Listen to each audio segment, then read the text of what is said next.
ទាំងឡាយតាមទីញោមដៃខំលើទំនប់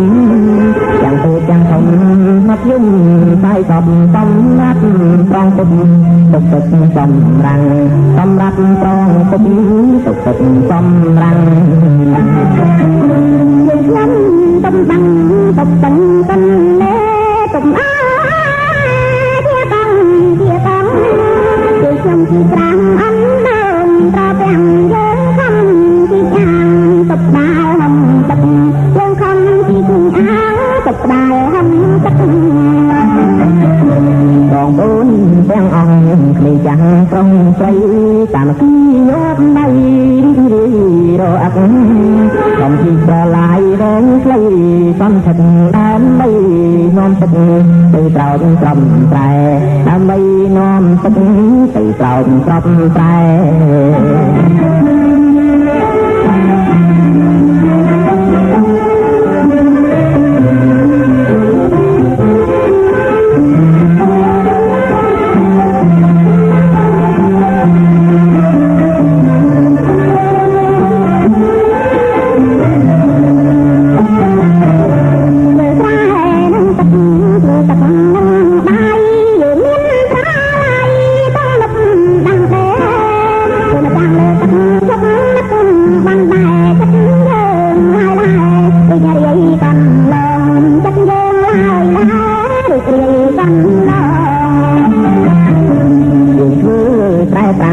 ទាំងតែវសា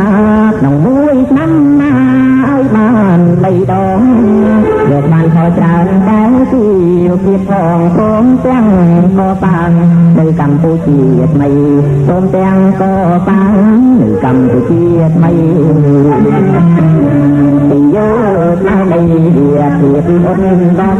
ក៏តាំងចាចាំបងប្អូនប្រុសស្រីព្រោះទាំងប្រពន្ធលើកទឹកជីងប្រឡាយតាំងកម្ពុជាថ្មីតំបូរតំបាយអើយតាំងកម្ពុជាថ្មី